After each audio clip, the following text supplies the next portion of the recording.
I still remember the moment I realized something was horribly wrong. My wife and I had rented an Airbnb in a quiet suburban neighborhood just outside Los Angeles. The listing was perfect. A quaint, two-story home with a white picket fence, a spacious bedroom, and what looked like a peaceful backyard. We arrived in the early evening, tired from the flight and the long drive from the airport, but excited for a weekend escape.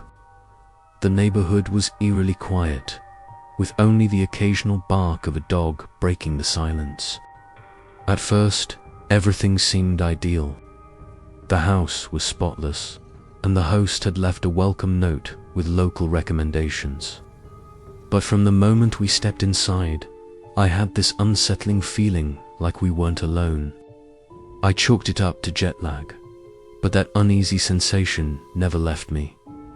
The first night was fine, though sleep was difficult. I kept feeling as though someone was watching us, a prickling awareness that never fully dissipated. In the morning, while my wife was in the shower, I decided to check around the house. That's when I noticed a small, slightly loose smoke detector in the corner of the bedroom ceiling. I figured it needed a battery change and didn't think much of it, but something compelled me to touch it. When I pulled it down, my heart froze. Taped to the ceiling above the bed was a tiny, almost imperceptible camera, its lens barely peeking out from the casing. I stared at it in disbelief. My hands were shaking so badly I could barely hold it. I felt nauseous, my stomach twisting in knots. This wasn't a mistake. Someone had deliberately installed that camera to watch us. My mind raced. How long had it been there? Was it live streaming? Was the host watching us right now, somewhere, laughing at how oblivious we were? I barely had time to process before the implications hit me. I thought back to the welcome note. The local tips suddenly felt sinister, like breadcrumbs left by someone who had been monitoring previous guests. I realized we weren't the first. This was a trap designed to invade our privacy in the most intimate way possible. Panic surged through me. I immediately went to the bathroom, told my wife, and we started searching the house for more cameras. There were more. Tiny, hidden lenses in the smoke detectors, the living room bookshelf, even the microwave. Every room had been compromised. The horrifying thought that someone had been recording us all along, possibly the previous guests too, pressed down on me like a weight I couldn't lift. We tried calling Airbnb, but the host had listed a temporary number that went straight to voicemail. We couldn't find anyone who could help immediately. We were trapped in a house that had been turned against us. I remember pacing the living room, the camera lens in my hand, my mind racing through every possible outcome. The thought of confronting the host terrified me, but staying there felt even worse. We considered running, but the neighborhood's quiet. Almost deserted streets made it feel like we were being watched from outside too. My anxiety reached a peak I've never experienced before. Every sound a creak from the floorboards. The distant hum of a car engine felt like a countdown to something terrible. Eventually, I decided to record the cameras themselves, capturing them with my phone as evidence. I could see the host's careful attention to detail, wires hidden behind furniture, lenses camouflaged to look like ordinary household items. It wasn't sloppy. It was calculated. Whoever had done this had likely done it many times before, refining their setup to be virtually invisible. I kept imagining the previous guests, unknowingly watched, their privacy violated in the same insidious way. My stomach turned, my hands were clammy, and I felt the walls closing in. There was a strange, oppressive silence in the house now, as if it were aware I had discovered the cameras. I couldn't relax anywhere. Not the bedroom, not the kitchen, nowhere. By nightfall, we made the decision to leave. I packed frantically, not caring if anything was left behind, my eyes constantly darting to corners, shadows, and ceiling fixtures. The air seemed heavier with every step, pressing down on my chest. As we drove away, the streetlights casting long, eerie shadows over the pavement. I kept looking in the rearview mirror, half expecting to see someone following us. Nothing appeared, but the sense of being hunted lingered long after the house disappeared from view. That night, in a hotel room miles away, I couldn't sleep. Every noise, every creak in the room made my heart leap, and I kept imagining the camera lenses, the hidden eyes that had been watching us, and the sheer malevolence of someone who would do this.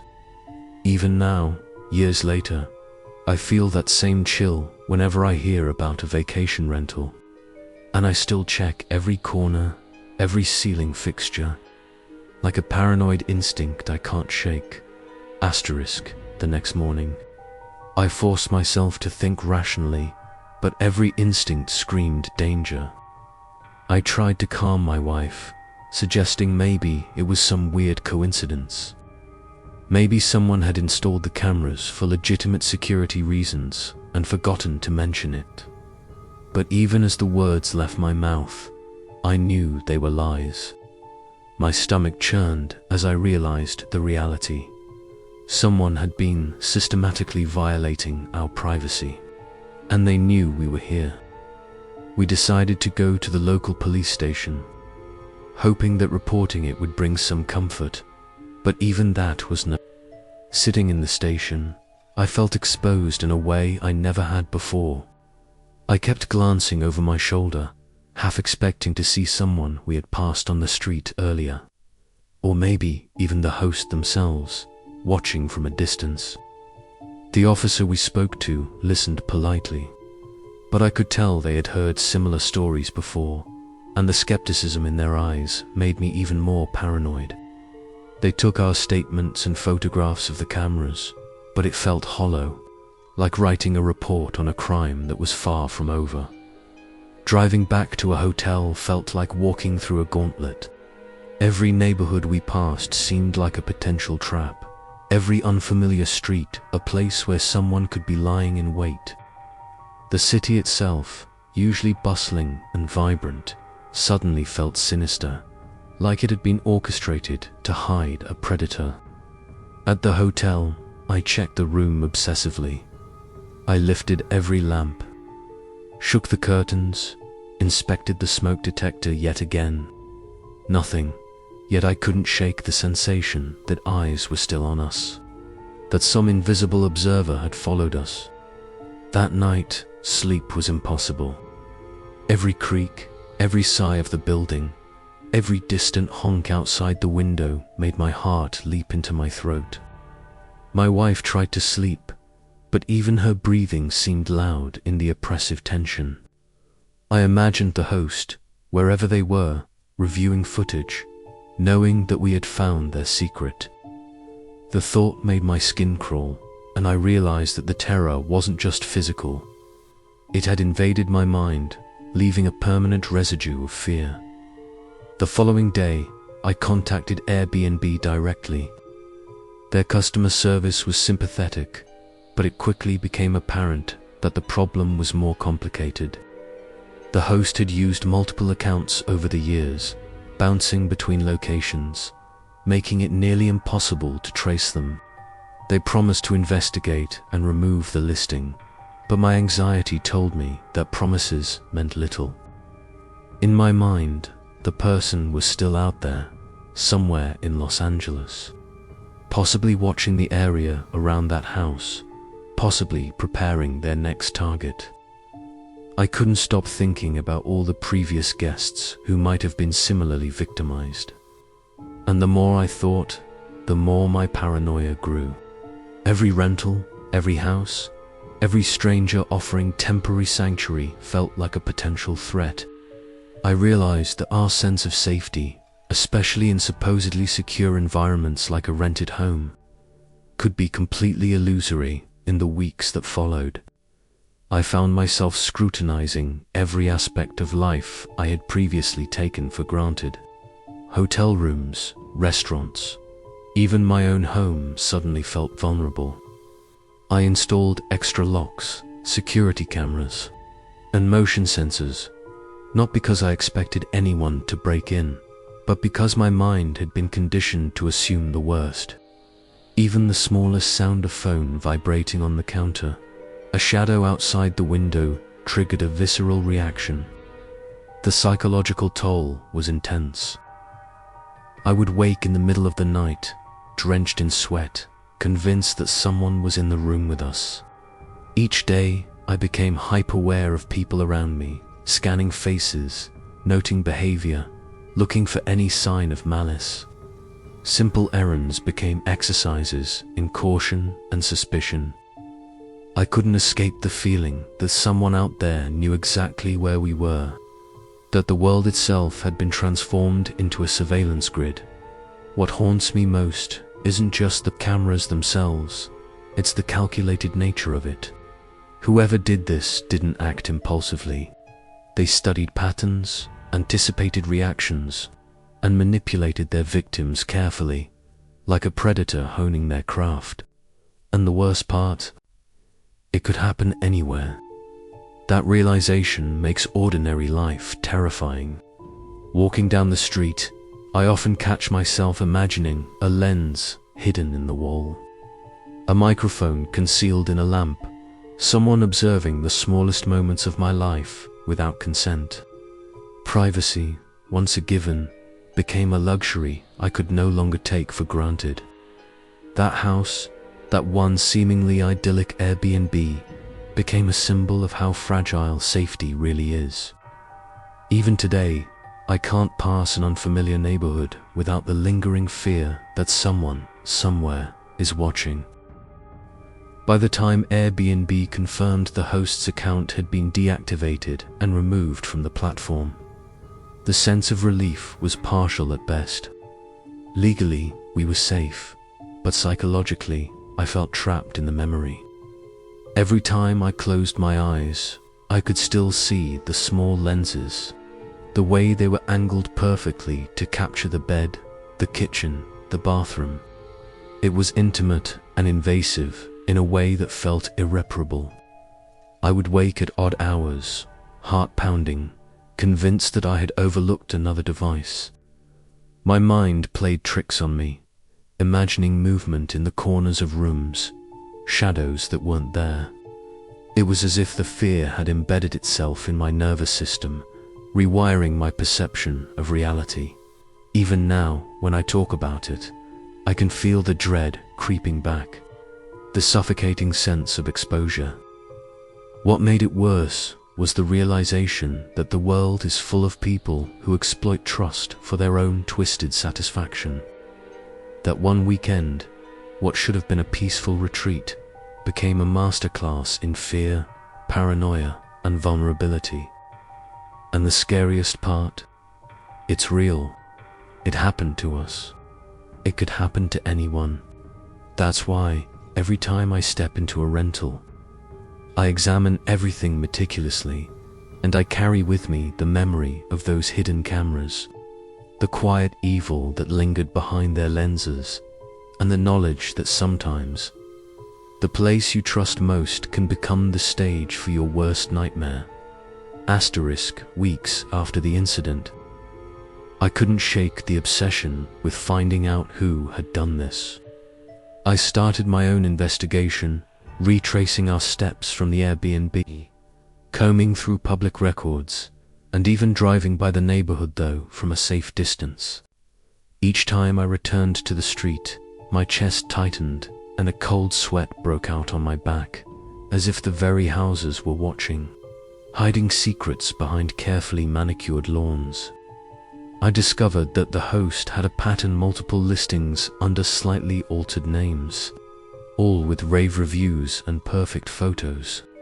But beneath the surface, there were subtle signs no one but a seasoned predator could hide. slightly altered camera angles in photos, strange furniture placements, and vague explanations about the neighborhood. It was methodical, almost surgical. The more I learned, the more I realized the scope of the threat. This wasn't a one-off crime. It was a calculated operation designed to exploit trust, and every guest could have been a target. One afternoon, I received a message from someone who claimed they had stayed at one of the host's other properties. Their account was chillingly similar to ours.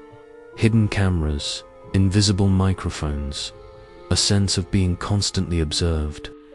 They described waking to subtle noises, items moved slightly, or lights flickering when no one was there. It was then that I began to understand the psychological impact of this intrusion. The fear isn't just about being recorded. It's about the violation of privacy so profound that it rewires your perception of safety. I realized that while we had escaped physical harm, the mental and emotional toll was far more insidious. Each day, my mind replayed the images of the tiny lenses, the deliberate positioning of each device, and the sense that someone was orchestrating it all. Watching, waiting, always one step ahead. In the following weeks, I became hyper-aware of every rental, every hotel, every home we visited. I started documenting everything: corners of ceilings, electrical outlets, smoke detectors, even mirrors. My wife noticed the change immediately. She was frustrated at my obsession, calling it paranoia, but I couldn't help it. Every sound, creaking floors, distant voices, the click of a door latch set my nerves on edge. My dreams became nightmares. I would wake up in the middle of the night, convinced someone was in the room with us, crouched in the shadows, silently observing. It was exhausting, disorienting, and terrifying. Sleep became a battleground, with anxiety waiting to pounce on the smallest of disturbances.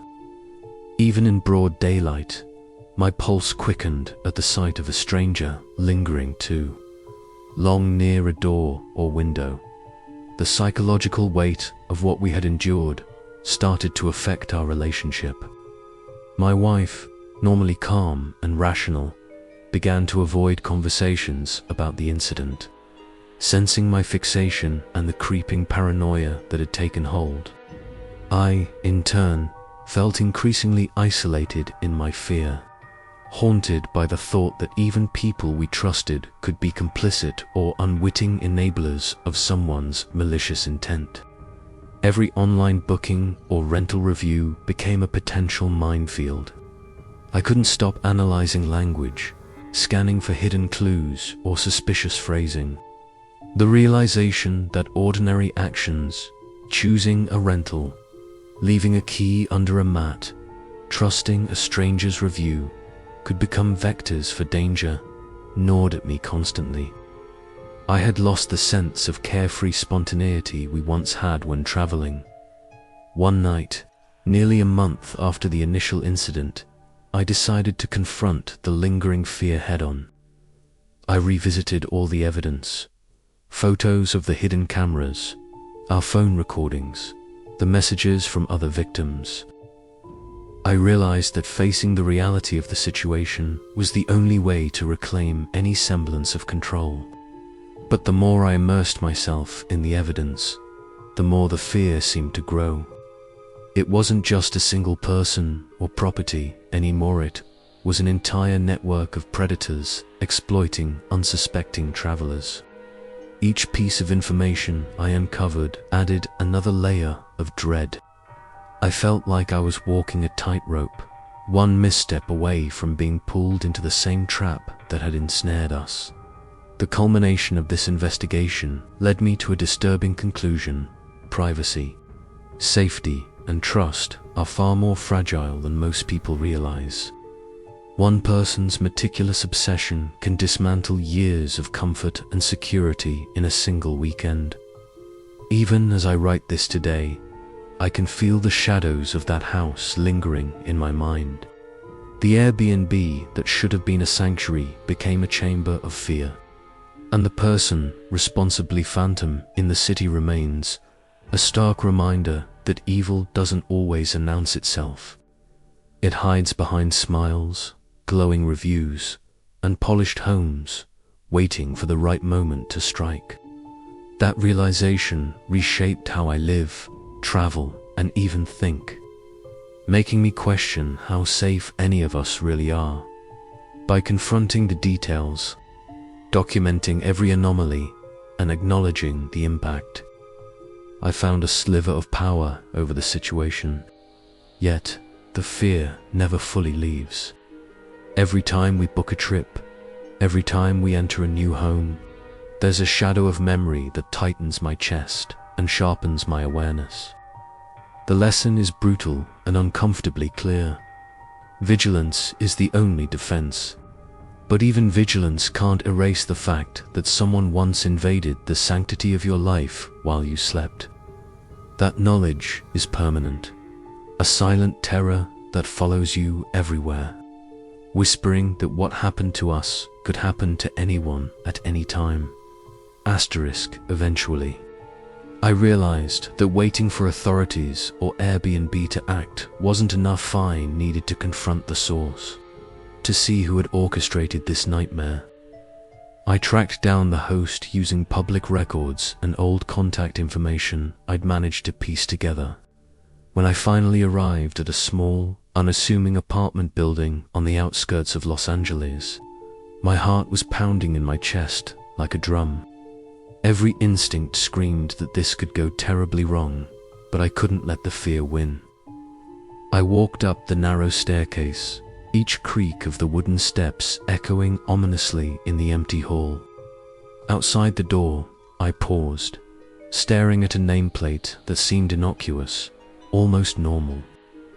But I knew the person behind it had violated our privacy, manipulated our trust, and potentially tormented countless other unsuspecting guests. I rang the doorbell, trying to steady my breathing, trying to convince myself this was just another part of life, an unpleasant but manageable confrontation. When the door opened, I was met with a smile so casual it sent a chill down my spine. The host, an unassuming middle-aged man who could have passed as ordinary, greeted me with a friendly, "Can I help you?" My stomach turned. Ordinary. He looked completely ordinary, yet he had invaded the lives of so many, leaving fear and paranoia in his wake. I confronted him directly, telling him we knew about the cameras, the hidden devices, and the recordings. For a moment, his expression faltered, then returned to calm, almost amused. He claimed it was for security and monitoring the property, but the meticulous setup of cameras in bedrooms and bathrooms made it impossible to believe. His casual tone, combined with the enormity of what he had done, made me realize something terrifying. He didn't feel guilty. He didn't see the horror he'd caused. To him, it was just business, just control, just a game. The confrontation escalated quickly. I demanded he remove the devices and turn over all recordings, but he refused, insisting he had the right to record and that we were overreacting. My pulse spiked, fear and anger colliding in a way I've never felt before. I realized then that we weren't just victims, we were targets of someone who thrived on power and manipulation. The psychological terror he inflicted was deliberate, and his calm demeanor made it impossible to predict his next move. I left the apartment building trembling, my hands shaking, and my mind racing with every possible scenario. What if he followed us? What if he had backups of all the recordings, or even worse, shared them with others? Each step to the car felt like walking a tightrope over a pit of snakes, and even as I drove away, I felt the weight of his gaze following us, invisible but suffocating. Back in the safety of a hotel, I called Airbnb again, this time armed with evidence from my own investigation. I sent photos of cameras, screenshots of messages, and detailed logs of our interactions. The platform finally responded with urgency, flagging all related accounts and promising a full investigation. But even as actions were taken, the fear lingered. The host's nonchalant attitude, the calculated cruelty, and the sheer audacity of the invasion left a permanent scar. My sense of safety had been shattered in a way that no customer service response could repair. Every night, I would replay the encounter in my mind, the smile, the calm voice, the way he made it clear that he had nothing but control, and we had none. It wasn't just the physical cameras that terrified me. It was the knowledge that someone had found a way into our lives without our consent, and had done so repeatedly, almost effortlessly, even weeks later. As the investigation unfolded, I couldn't escape the psychological aftershocks. The experience had warped my perception of normal life. Driving past houses, staying in hotels, even answering the door to a stranger, all triggered the same tense anticipation. I became acutely aware of how fragile our assumptions about privacy and safety were, and how quickly a seemingly mundane situation could turn sinister. The encounter with the host made me understand a fundamental truth. Evil doesn't always announce itself. Sometimes it hides in plain sight, behind normalcy, smiling politely while it observes, manipulates, and controls. That weekend in Los Angeles, the nightmare of the Airbnb and the confrontation with the host didn't just terrify us. They reshaped the way I navigate the world forever, leaving a lingering tension that refuses to fade. Asterisk, even after the host was deactivated on Airbnb and legal actions began, the fear didn't simply vanish. It had embedded itself in every part of our lives. I started noticing things I had never paid attention to before. Reflections in windows that seemed to still, the subtle hum of electronics in the background, shadows that lingered longer than they should. Simple acts like opening the door to a delivery or greeting a neighbor suddenly triggered a flash of anxiety. My wife and I found ourselves hyper-aware in every situation, constantly scanning rooms, checking locks, inspecting corners. A quiet afternoon in a coffee shop could suddenly feel oppressive if someone sat too close or lingered near our table. The sense of being watched had become a constant companion, an invisible weight that pressed on my chest. Even after months, my sleep remained fragmented. I would wake in the middle of the night, convinced I heard a camera click or a door creak, my heart racing, cold sweat soaking my sheets. The paranoia wasn't irrational, was a reaction to a very real violation, but that didn't make it any easier to live with. Every rental, hotel, or Airbnb listing I encountered after that was subject to intense scrutiny. I examined every smoke detector, inspected behind shelves, checked mirrors for hidden lenses, and even taped over seemingly ordinary objects to block potential surveillance. My friends and family began to notice the obsessive behavior. At first they laughed it off, calling it paranoia, but I couldn't stop. I had seen firsthand the meticulous nature of someone who could manipulate trust and violate privacy with precision. The knowledge that we were part of a larger pattern of victims haunted me. Every glowing review, every carefully staged photograph, suddenly felt suspicious. The world I had once trusted, safe, ordinary, mundane, had been altered. It was no longer a world of comfort. It was a minefield, and I was hyper-aware of every potential trap. The psychological toll affected more than just my sense of security. It started influencing decisions I would never have thought twice about before. Vacations became strategic operations with extensive planning, inspections, and contingency plans. Even visiting family or attending social events required consideration of who might be observing us, what devices might be recording, and whether our privacy was truly intact. I realized that the fear wasn't just about one property or one host. It was a reminder that anyone could exploit trust anywhere. The realization was chilling. Everyday life, once routine and predictable, now carried the potential for unseen violations. My mind constantly scanned for anomalies, for patterns, for evidence that someone might be watching, waiting, or preparing to strike. The invasion of privacy had turned ordinary existence into a psychological battlefield. In many ways, the incident transformed my relationship with technology as well. Cameras, smart devices, and even simple appliances became objects of suspicion.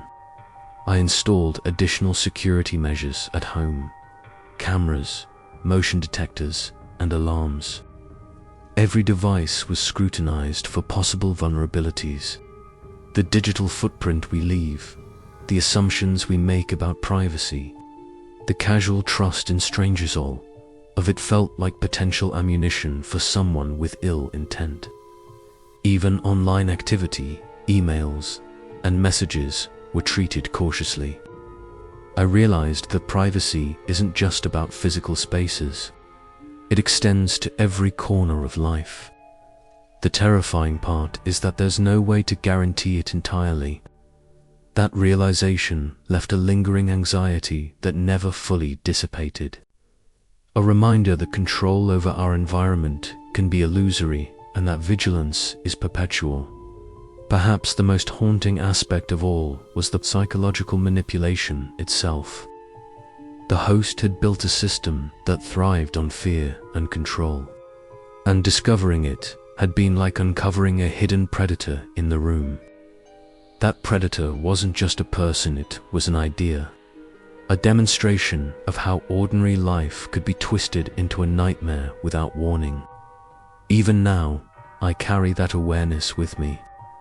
A simple rental, a stranger's hospitality, even the comfort of a seemingly safe neighborhood all carry the potential for hidden danger. It's an uncomfortable truth, but it is the truth nonetheless. And living with that knowledge has forever changed the way I approach the world. Cautiously, deliberately, and always aware that someone, somewhere, might be watching. What disturbed me most over time wasn't the memory of the cameras themselves, but how quietly the fear evolved. It didn't fade. It adapted. Weeks turned into months, and the vigilance became automatic, almost subconscious. I'd enter a room and instinctively map its corners first, ceilings second, exits last, without even realizing I was doing it. It felt like my brain had rewired itself for permanent threat detection. Sometimes I'd catch myself staring too long at a smoke detector or a wall clock, my heart rate climbing for no logical reason. The rational part of me knew I was safe, that the incident was over, but fear doesn't respond to logic. Fear responds to memory. And my memory was sharp, relentless, and unforgiving. There were moments when the paranoia spiked without warning. Once, while visiting a friend's guest room, I noticed a small red light on a power strip across the room. It was nothing, just a surge indicator, but my chest tightened instantly. I excused myself, locked the bathroom door, and stood there, shaking, convinced for a few irrational seconds that history was repeating itself. That's when I understood the true damage. The host didn't just invade our privacy for a weekend. He planted something in my mind that refused to leave. A permanent awareness that comfort is fragile and that safety can be an illusion constructed by good lighting and polite smiles. I started reading about similar cases across the country, people discovering hidden cameras in rentals, hotels, even private homes. The stories were disturbingly consistent. The same justifications, the same calm denial, the same lack of remorse. What struck me hardest was how rarely these people were truly punished. Most disappeared quietly, deactivated accounts, new aliases, new properties. The system moved on. The victims didn't. That imbalance gnawed at me. Knowing that someone could do this, vanish, and start again somewhere else, made the fear feel unfinished, unresolved, like a story with no ending at night. When the house was quiet and the world outside seemed to pause, the thoughts returned uninvited.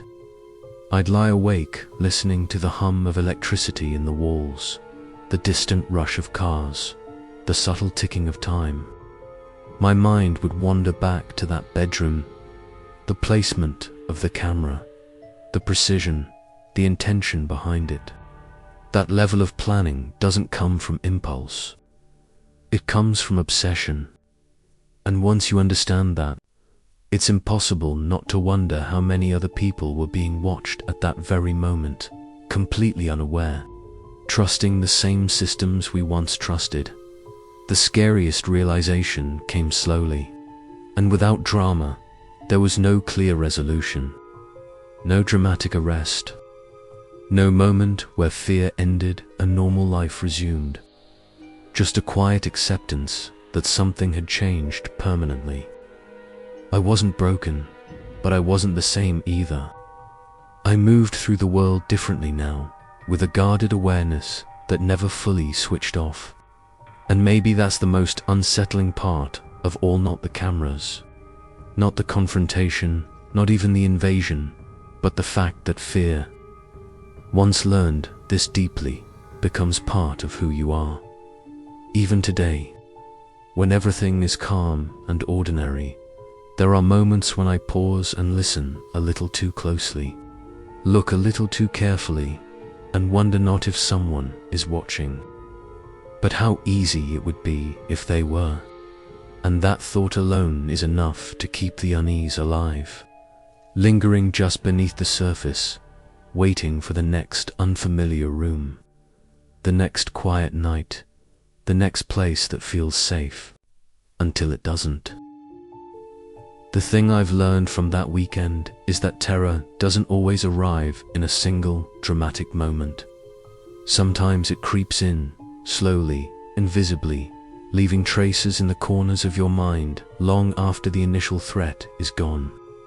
Even now, years later, the memory of that Airbnb feels alive, as if the house itself still exists somewhere, silently observing, waiting for someone else to stumble into its trap. I still find myself imagining the tiny lenses hidden in ordinary objects, the invisible lines of sight that stretch across rooms, and the calculated patience of the person who placed them. It's a paranoia that never fully goes away, because it's rooted in reality, a reality that could happen to anyone, anywhere, at any time. Traveling, once a source of joy and adventure, now carries a permanent undertone of tension. I check every lock, every corner, every reflective surface. I notice things most people don't. A door slightly ajar, a misaligned picture frame, a flickering light. Each triggers a flicker of dread, a reminder that we live in a world where someone can intrude without warning, leaving fear as their only calling card. What terrifies me most isn't just the violation of privacy, but the realization that control is an illusion.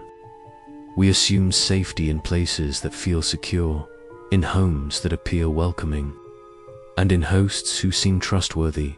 But the Airbnb proved how quickly that illusion can shatter sometimes. When I think back to that weekend, I try to imagine the host watching, analyzing, perhaps even anticipating the story I would tell one day.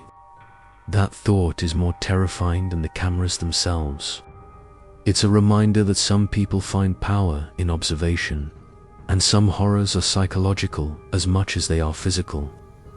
The fear doesn't end with leaving the property, or with legal action, or with the listing being taken down. It lingers in the mind, in the way you navigate your world, in the way you sleep, in the way you trust or fail to trust others. The lesson, harsh as it is, has stuck with me. Vigilance isn't optional. Privacy isn't guaranteed. And the world, no matter how ordinary it seems, always contains shadows. That weekend, what should have been an escape, a respite from routine life, became a masterclass in fear. And even though the host is gone from the platform, even though the investigation closed, even though life continues, the echo of that experience follows me everywhere. Every quiet street, every new rental, every unfamiliar room carries a trace of the past. A reminder that someone could be watching, and that the terror of being observed silently, deliberately, and without consent is perhaps the most intimate horror of all. So, if you take anything from my story, let it be this: the ordinary can become extraordinary in its danger, and the places we trust the most can hide the darkest surprises. Fear is not always immediate. Sometimes it's patient. Sometimes it lingers, invisible, shaping the way you live long after the moment has passed. And that is the legacy of the Airbnb nightmare, a cautionary shadow that refuses to fade, reminding you that vigilance is survival, and that some horrors are real enough to haunt the very spaces you call home.